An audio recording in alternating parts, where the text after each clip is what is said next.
これすごいよ、足が。これはすごいね。本気ですよ、マジで。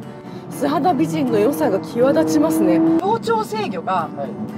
めちゃめちゃいい。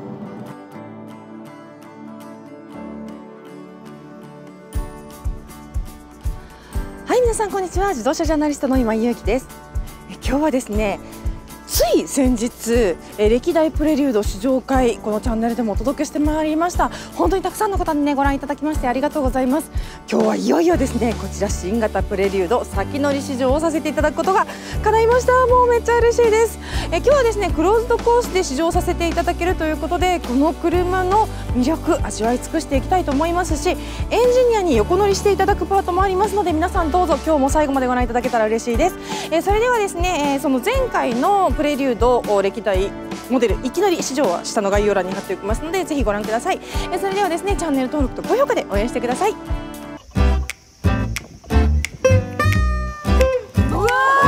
ー、何これ。おお、めっちゃ静か。うわー、軽やか。はい、というわけでもう初めて、そう、わー、ちょっと待って、鳥肌立った今。なんと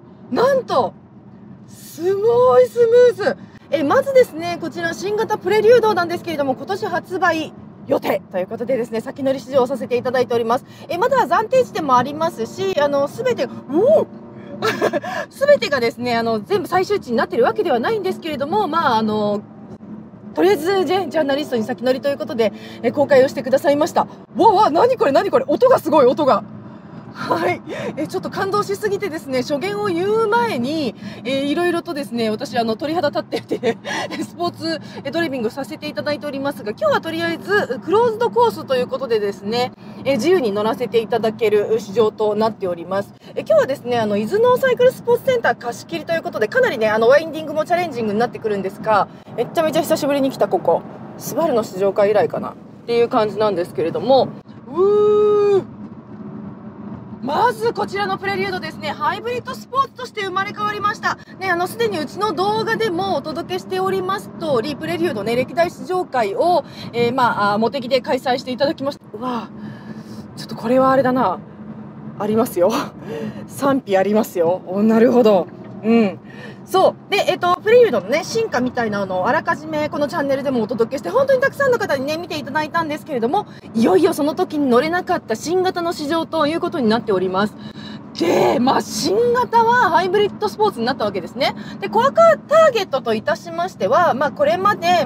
あの頃、憧れだったプレリュードにね、今、子離れをして、またちょっと乗ってみたい。あの頃は乗れなかったけど、今乗りたいと思う層と、それから新規顧客ですね。これからそのスポーツカーを乗りたいと思っている若い層とかをターゲットにしているということでですね、アクティブな層というのはそこに二分されてくるわけなんですけれども、非常にですね、成熟した印象を持っています、今のところ。で、2リッターのエンジンに、それからモーターを CVT に組み込まれました、2モーターを備えましたハイブリッドモデルになっております。リッターが23超えているということでですね、燃費にも非常にコンシャスなんですけれども、最近のね、ホンダで何がすごいかってね、足がもう本当にすごいんですよ、どれも。それはシビック、ノーマルのシビックもそうですし、それからもちろんタイプ R もすごいんですけれども、タイプ R すごいとかいっぱいあるから、ちょっとそれはまた別の動画で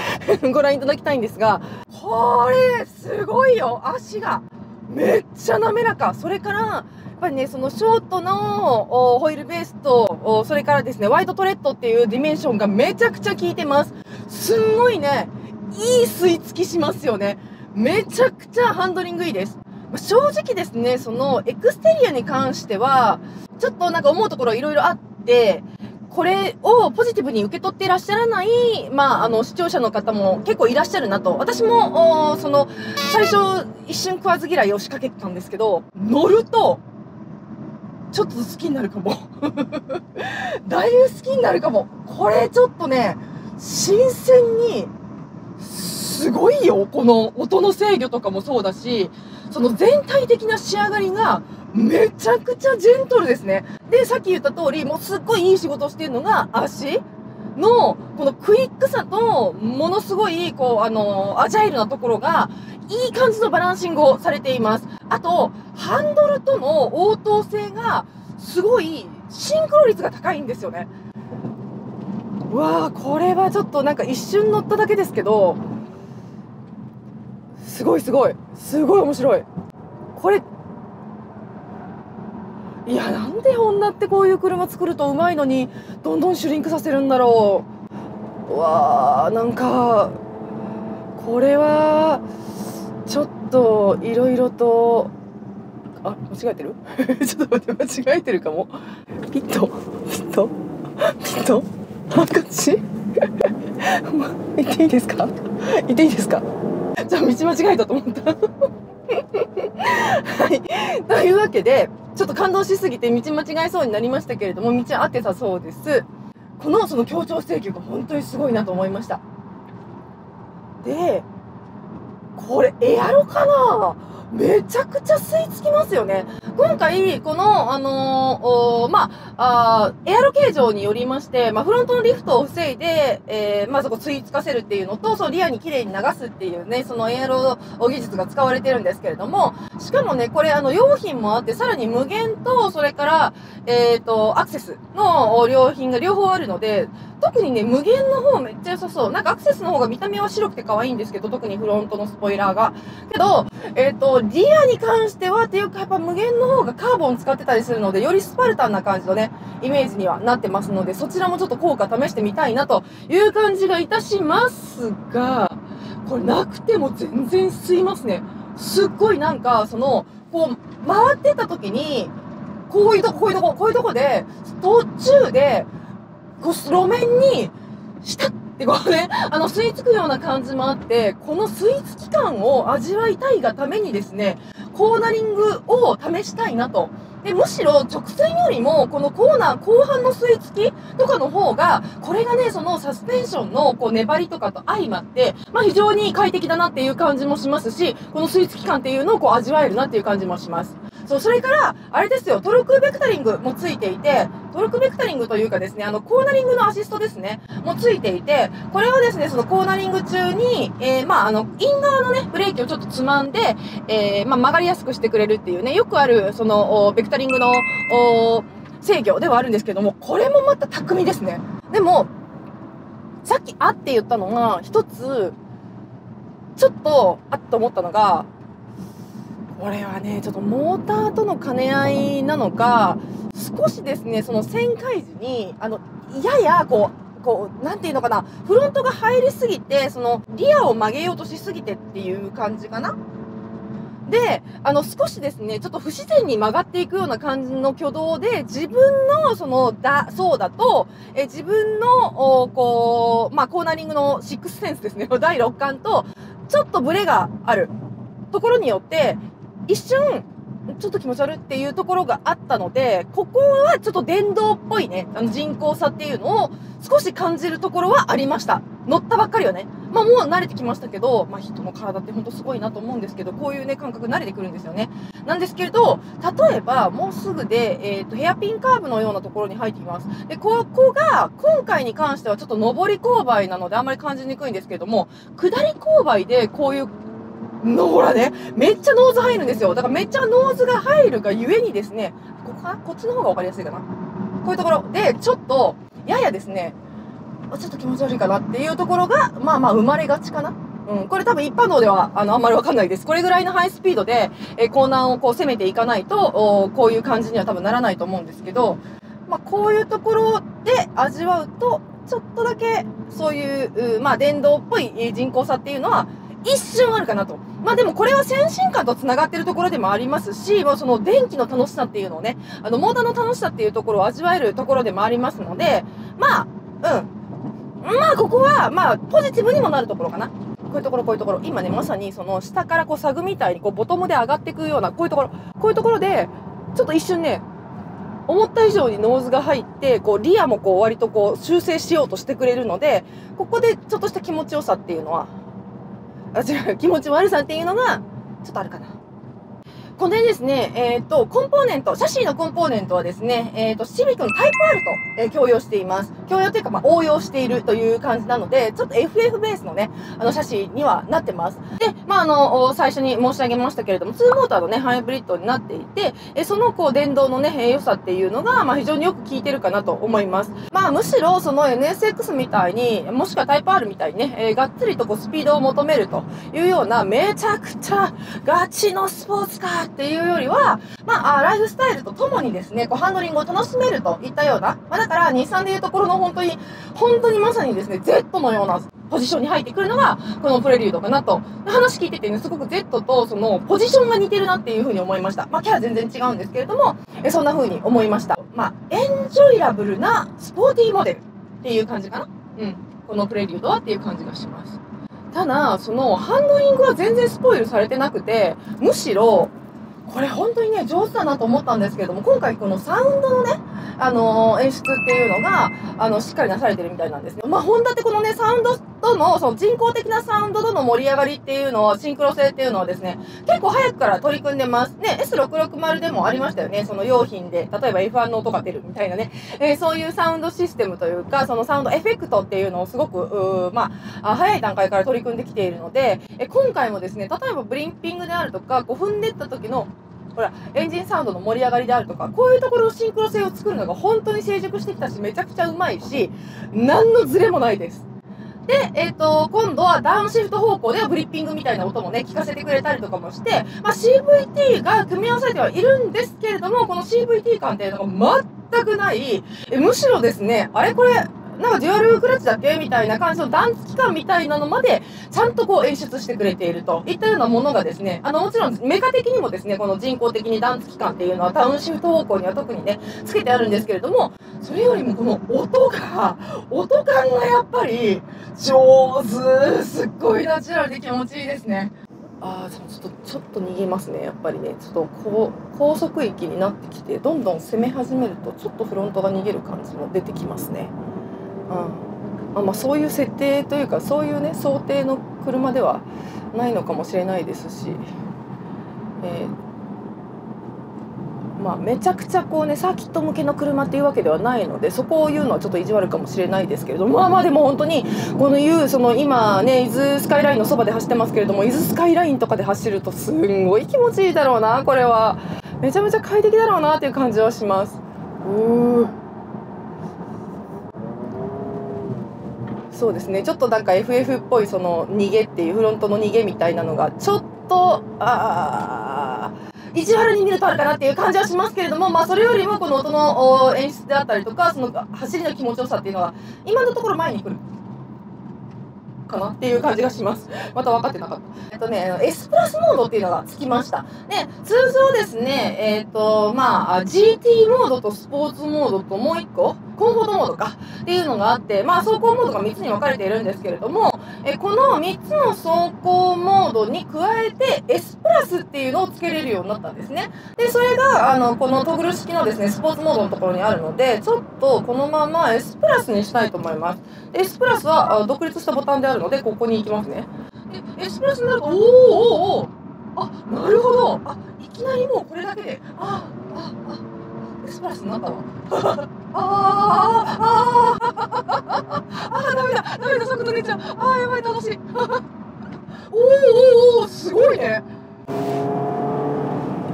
全然違う。そういう感じになるの？いきなりちょっとなんか、やんちゃになりましたよ、この子。しかも同じ GT の。デフォルトで GT モードです。で、その下にですね、コンフォートモード。これはゆったりモードですね、デートモードで、その先にですね、もうさらにスパルタなスポーツモードがあるんですけれども、マッピングもそうだし、ハンドルがまた過激な、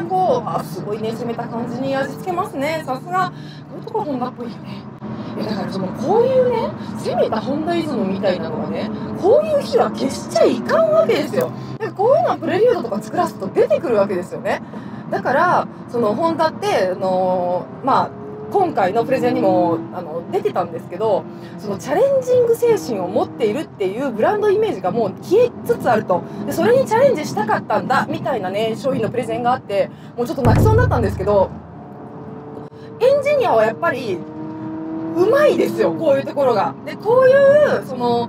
いいスポーツカーを作れるエンジニアリングであったりとか、メーカーさんであったりとか、そういう設計があるのにもかかわらず、どんどんその日が消えていくことに対して、やっぱり寂しさはすごいありますよね。で、この最後の砦って言ったらなんですけど、このプレリュードが出てきて、でしかもハイブリッドで出てきて、もうどないやねんと思ってたら、これはすごいね。本気ですよ。マジで。で、エアロの素性の良さ、素肌の良さと相まって、非常にですね、このサウンドと、いや本当にね、これはトータルでめちゃくちゃ味付けが上手で、この味変に関しての過激さがめっちゃいい感じに攻めてるね。だってこれでさらにスポーツにしたらどうなんの？ねえねえどうなんのこれ。ねえねえどうなんのよ。いやいやもう GT で十分いいな。おわめちゃくちゃブリッピングしましたね。私もうすでに両足ブレーキになってますもん。だって左足でブレーキ踏んでます。それぐらいちょっとこうラリーっぽく走りたくなるみたいな感じのイメージありますね。音聞こえますこれ。ねめっちゃ気持ちいいんですけど、過激なモードになるとこの子の本当に素肌美人の良さが際立ちますね。うわ足がまたね、バルは全然フラットに、車体はすごくフラットに支えるのに、すごいこう接地感もすごいあるし、変なこうバイブレーションみたいなのが全く出ないね、足からね。ちょっと怒られましたけど、ちょっとこれはすごい面白かったです。これ自信作ですね。自信作と言っていいと思います。成熟してるけど大人っぽすぎない。パワートレインをご担当されている村田さん、よろしくお願いします。いやもう本当いい車ですね。思った以上にって言ったら本当に失礼なんですけれども、いやホンダだなって思いました。かなりこだわり抜いて作ってます。いや今回ですね、そのブレーキまでこのなんていうかトルクベクタリングというか、アジャイルなんでしたっけ？アジャイルハンドリングアシストですね。これが私結構びっくりしたんですけど、本当に今こうちょっとなんていうんですかね、やっぱりこう遠心力で外に振られていく感じをこうギュッて中に入れてくれたりとかするのを、めちゃくちゃこの鼻先入れてくれるじゃないですか。だっておそらくディーラー市場とかで角曲がっただけでこれはすごい効果感じるんじゃないかなと思うんですけど、こういうのも、こうブレーキまでっていうのはやっぱこだわって作られたんですかね。そうですね、ただアジャイルハンドリングアシスト、あくまでアシストで、この車シャシーがいいので、曲がってるっていうのがまずベースにあります。シャシーがタイプ R での、そのままこうコンポーネントを使っていると。でそれをこの車に最適化して、ボディ合成とかも調整して、うまくしならせながら曲がっていく。でそれを、うまく違和感なくアシストするっていう、機能になってます。さっきお話ししててびっくりしたんですけど、これEHV のシビックのそのまま使われていると、いや別物じゃないですか。もう別物だと思ってもいただけるように。いやどうやってやっぱりそのシビックはやっぱシビックなのでタイプ R じゃないから、なんかそれなりにやっぱりこう高級セダンみたいな味になってるじゃないですか。そうですね。これ全然違いますね。今まで EHV って、どちらかというと優等生的なそんな感じ。そうですね。角をなくして滑らかに気持ちよく走れるようにっていうところをやっていて、あと燃費ね。そうですね。燃費は重要ですね。でシビックはそれでかなりいいものができたっていうふうに思ってたんですけど、それを使ってなんかもっと面白いことできないかなっていうのは、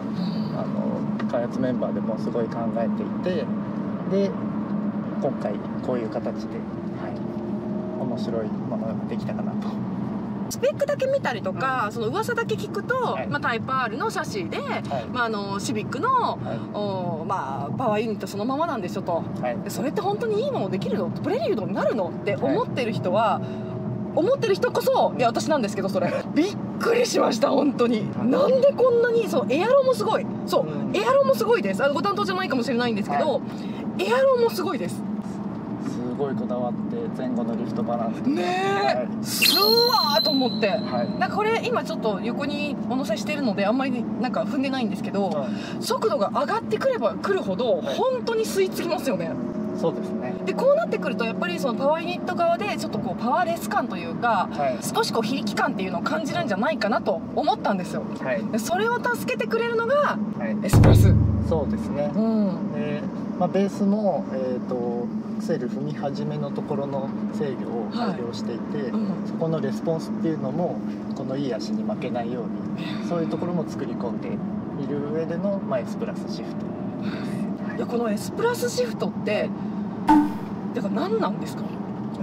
なんかちょっと私の中ではもう B ダッシュ的ななんか普通のスポーツ、GT、それからコンフォートにこうなんか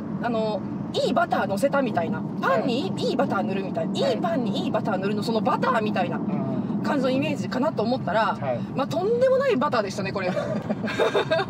パン変えてますね。本当にそうですね。なんかメロンパンの上のサクサクぐらい下の生地食っちゃうみたいなぐらいちょっと別物にしちゃうものでしたね。これこんなことを今のホンダができるんだってちょっとさっき失礼ながら申し上げたんですけど、なんかちょっとねもうちょっと一般的な感じで出てくるのかなと思ったら、まあすごかったこの味変が。なんか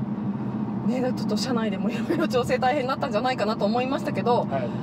そのスペシャリティカーにふさわしい演出みたいなのになってるかなと思いました。そうですね、今回このプレリュードに、シビックと同じパワートレインで、どうやってスペシャリティカーを出すかっていうところで、もうパワートレインのメンバーかなり悩んだんですけど、今入れますね。シビックで、加速した時に入れてるリニアシフトコントロールっていう、段数切る制御があるんですが、そこを着想をきっかけにそれをもっと全域に広げたらどうなるのかなっていうのを自分たちでソフトを作って試して乗ってこれは面白いなみたいな感じで。そのだからこのエスプラスのシフト開発メンバー自体が割とスポーツ走行が好きというか、もう変な人ばっかりですね。多分なんか古いホンダ MT 車とか乗ってる人が半分以上いるんじゃないかなみたいな。いやでもそういう人が今ぶっちゃけ生きにくい車内になってるんじゃないかなと思うんですけど、その辺どうなんですか？そうですね。いやでもそれがこういうそういうメンバーがこういう車を作れる炎はまだやっぱりあるんですねって思った。だから本当にごめんなさい失礼ながら。いや本当にみんな車好きなんですよ。で自分たちで自分たちの作りたいものを作りたいなっていう思いはありつつも、なかなか難しいなっていうところがあるので、この開発はもう本当にみんななんか楽しそうにやって大変なこともすごいあったんですけど、でもすごい楽しかったなって思ってます。このね、さっきちょっと伺ってびっくりしたんですけど、私今、S プラスの GT モードで走ってるんですよね。でそもそもの、ユニションオンにしてパッと入ったのが、入って一番最初に目覚めるのが GT モード。でデフォルトが GT モードになるじゃないですか。でこの S プラスのボタンを押しただけで S プラスの GT モードに入るでしょ。これ学習の機能があって、なんかすごいこう直前のブレーキングとかアクセレーションっていうのを反映してその人にぴったりの S プラス GT にしてくれるっていうモードだって伺いました。これすごいですね。そうですね。GT モードの幅っていうのを広げたいなと思っていて、一番 GT モードでどんな時でも乗っていただきたいなっていうのがまずベースにあるので、そのためには少し緩やかな走りをしてる時と激しい走りをしてる時、それでキャラが変わった方が、ユーザーにとっていいよねっていうところで、すごいレンジが広いというか、この学習とかもその電動化によって叶えられたっていうのを聞くと、なんかハイブリッド2モーターみたいにちょっとねスポーツカーに対してこの電動化っていうのはあんまりポジティブに思わない人たちがもしかしたらいらっしゃるかもしれないんですけど、こうモーターの可能性っていうのもすごい感じますよね。そうですね。UHV はモーターとエンジン、切り離されてるので、かなりいろんな可能性を秘めてるなっていうのはこの開発の中で思いました。さらにその協調制御がめちゃめちゃいい。それが切り離されてるのに切り離されてない。ああ、はい。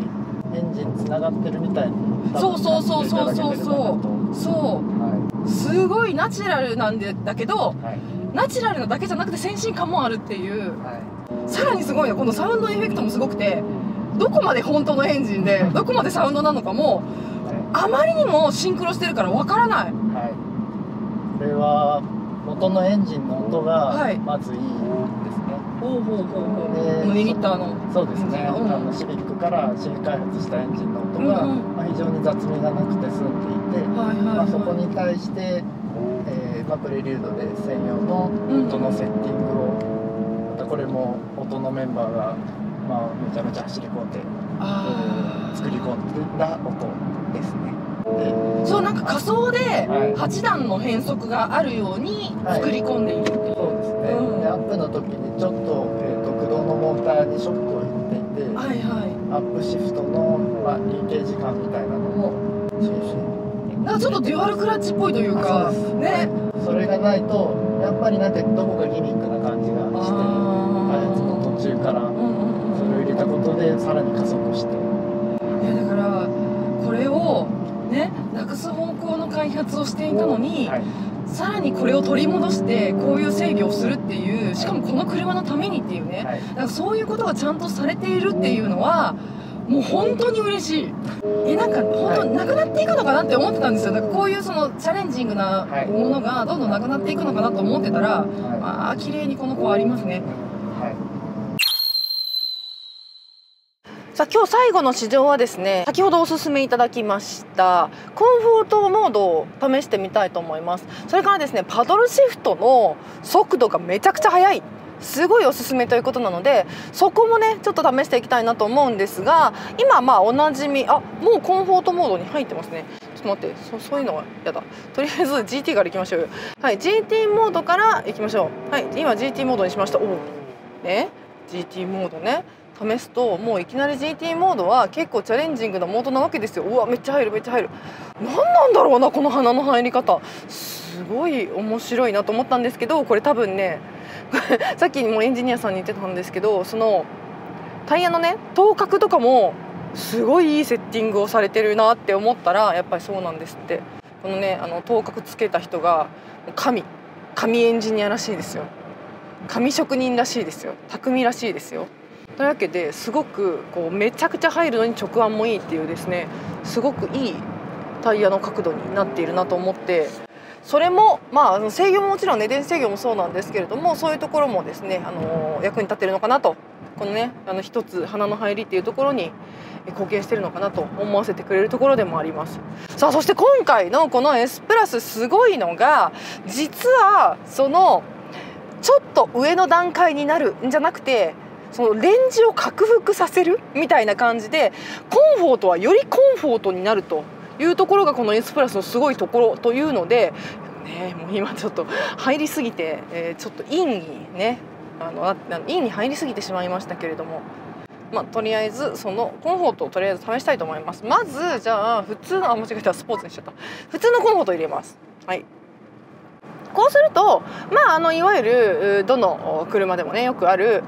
コンフォートモードですよ。ちょっと出力が穏やかになって、車内も静かになって、といった感じでこうステアリングもそのややちょっと緩い方向に、なるといったような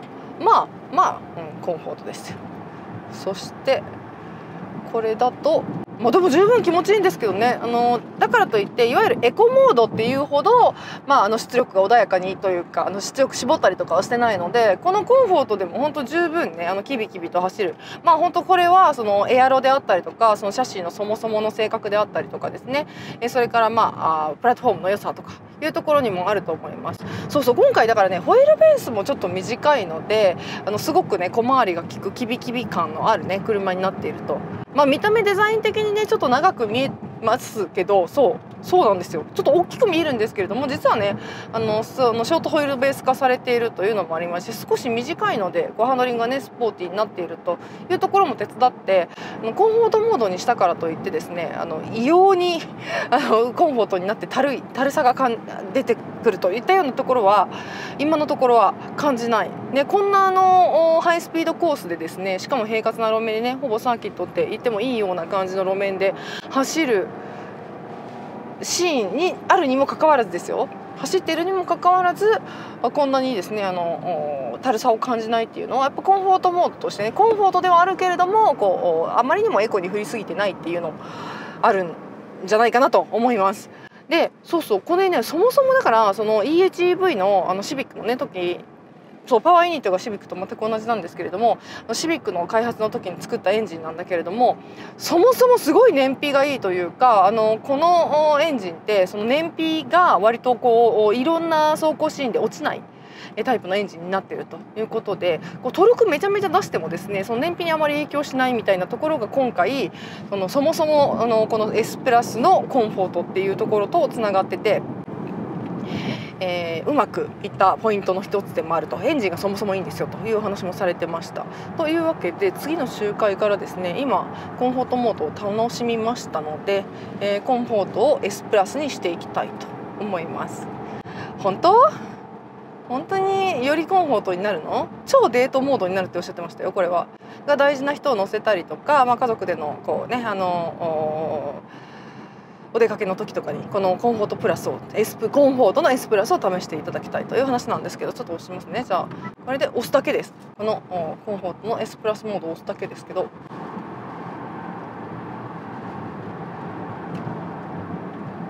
あれなんか足、そうか確かに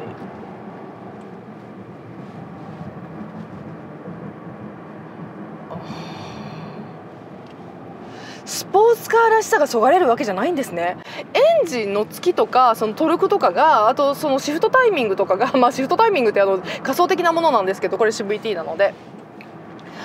そういうところが後に遅らせていって出力を下げているっていう印象はないです。機敏は機敏ですよ。なんですけれども、最も大きな違いといえばちょっとなんかリア方向から押し出すような感じにイメージが変わるかな。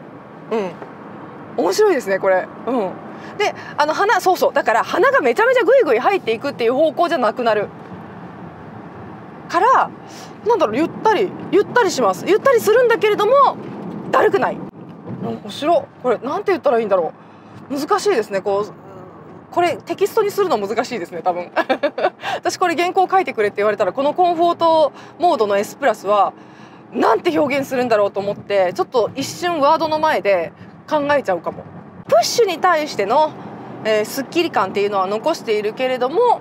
過剰に曲げていかないみたいな、曲げ方向の方に、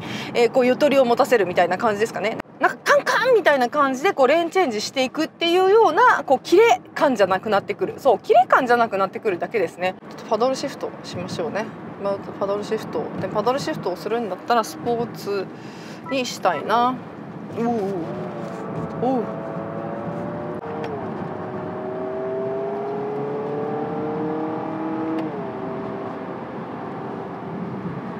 そのパドルシフトでもそのレブリミットに当たった時にちょっとだけそのリ